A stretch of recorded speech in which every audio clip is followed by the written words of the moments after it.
ಚಿತ್ರದುರ್ಗದಲ್ಲಿ ಆಗಸ್ಟ್ 1 ಒಳ ಮೀಸಲಾತಿ ಜಾರಿಗಾಗಿ ಹಾಗೂ ಸರ್ಕಾರದ ವಿಳಂಬ ಧೋರಣೆಯನ್ನ ಒತ್ತಾಯಿಸಿ ಇಂದು ಸ್ವಾಭಿಮಾನಿ ಮಾದಿಗ ಮಹಾಸಭಾ ಕರೆ ನೀಡಿದ್ದ ಬೃಹತ್ ಪ್ರತಿಭಟನೆ ತೀವ್ರ ಸ್ವರೂಪ ಪಡೆದುಕೊಂಡಿತು.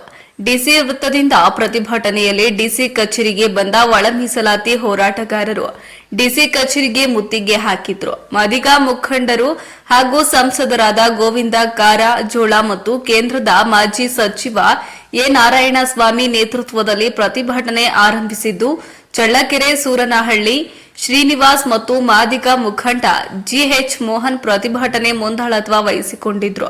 ಸಾವಿರಾರು ಜನ ಮಾದಿಗ ಸಮುದಾಯದ ಹೋರಾಟಗಾರರು ಹಳೆ ಮಾಧ್ಯಮಿಕ ಶಾಲೆ ಆವರಣದಿಂದ ಪ್ರತಿಭಟನೆ ಆರಂಭಿಸಿದ್ದು, ನೇರವಾಗಿ ಅಂಬೇಡ್ಕರ್ ಪ್ರತಿಮೆಗೆ ಮಾಲಾರ್ಪಣೆ ಮಾಡಿ ಜಿಲ್ಲಾಧಿಕಾರಿ ವೃತ್ತದಲ್ಲಿ ಜಮಾಯಿಸಿದ್ರು.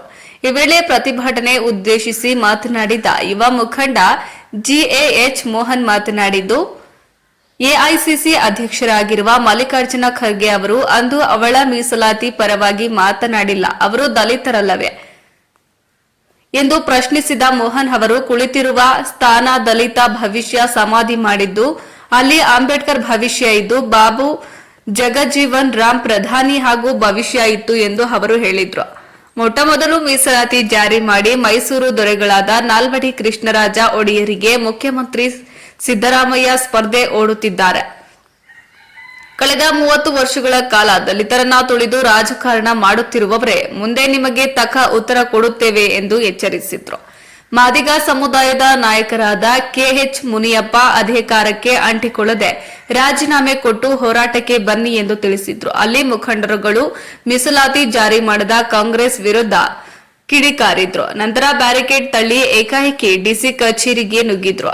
ಏಕಾಏಕಿ ಡಿಸಿ ಕಚೇರಿಗೆ ನುಗ್ಗಿ ಮುತ್ತಿಗೆ ಹಾಕಿದ್ರಿಂದ ಪೊಲೀಸರು ತಬ್ಬಿ ಬಾಗುವ ಮೂಲಕ ಪ್ರತಿಭಟನಾಕಾರರನ್ನ ತಡೆಯುವಲ್ಲಿ ಹರಸಾಹಸ ಪಟ್ಟರು. ಈ ಸಂದರ್ಭದಲ್ಲಿ ಮಾದಿಗ ಸಮುದಾಯದ ಹೋರಾಟಗಾರರು ಹಾಜರಿದ್ದರು. ವರದಿ ಹರೀಶ್ ನಾಯಕನಹಟ್ಟಿ.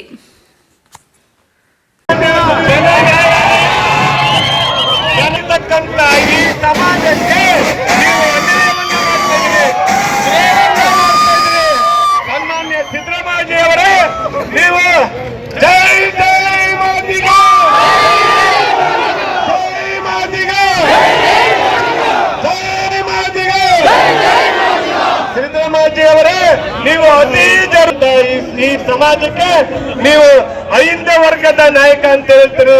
ಸಂವಿಧಾನ ಇಲ್ಲದೆ ಇದ್ರೆ ನಾನು ಮುಖ್ಯಮಂತ್ರಿ ಆಗ್ತಿರ್ಲಿಲ್ಲ ಅಂತಕ್ಕಂಥ ಮಾತನ್ನ ನೀವು ಹಲವು ಬಾರಿ ಹೇಳ್ತೀರಿ.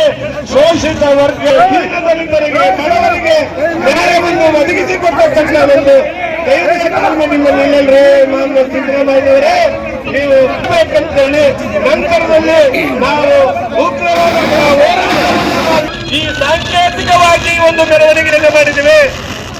ಜೈ